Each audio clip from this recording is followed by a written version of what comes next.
Keanekaragaman hayati atau biodiversity adalah variasi semua bentuk kehidupan di bumi, mulai dari tingkat genetik, spesies, hingga ekosistem. Pada tugas kali ini, kami memilih ekosistem terumbu karang. Ekosistem terumbu karang adalah salah satu ekosistem laut yang paling beragam dan produktif di dunia. Terumbu karang adalah struktur bawah laut yang terdiri dari karang, yaitu hewan kecil yang disebut polip karang, yang hidup bersama-sama dalam kolonin. Terumbu karang memiliki banyak manfaat bagi ekosistem laut maupun kehidupan manusia. Secara ekologis, terumbu karang merupakan habitat bagi berbagai biota laut, tempat bertelur dan mencari makanan.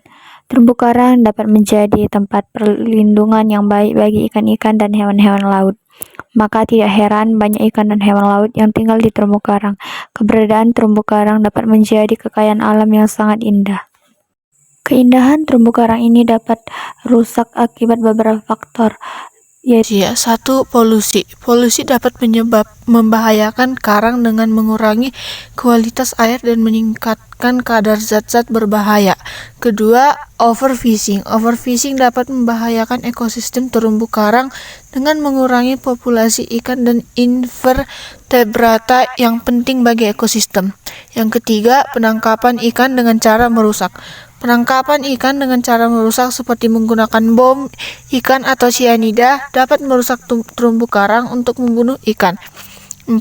Pencemaran limbah seperti limbah industri atau limbah domestik dapat membahayakan karang dan ekosistem terumbu karang. Faktor alam. Yang pertama, perubahan iklim.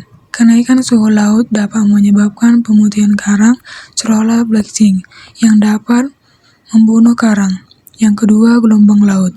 Gelombang laut yang kuat dapat merusak struktur terumbu karang. Yang ketiga, pengasaman laut. Pengasaman laut dapat membahayakan karang dengan mengurangi kemampuan mereka untuk membentuk struktur kapur. Lainnya, 1. Penyakit karang. Penyakit karang dapat membahayakan karang dan menyebabkan kematian. 2. Predator karang. Predator karang seperti binatang laut, mahkota duri, dapat membahayakan karang dan menyebabkan kerusakan.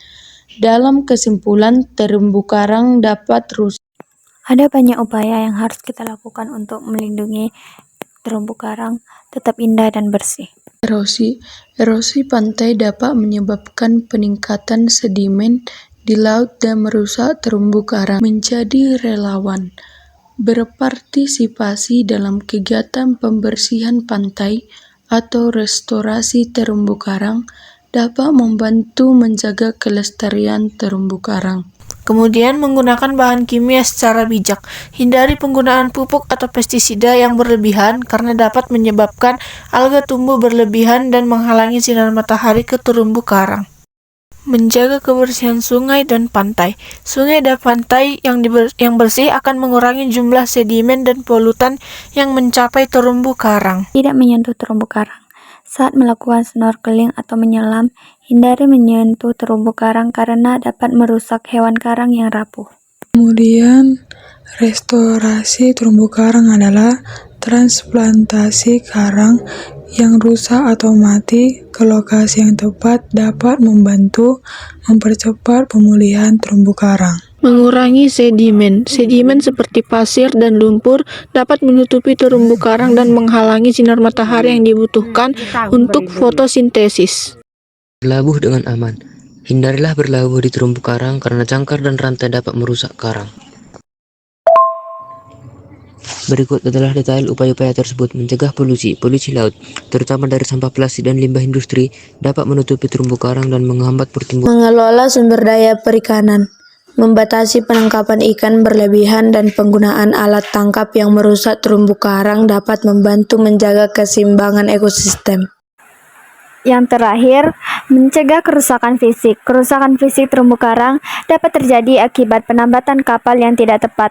Upayanya dengan menghindari penambatan kapal di terumbu karang dan menggunakan tambatan yang aman.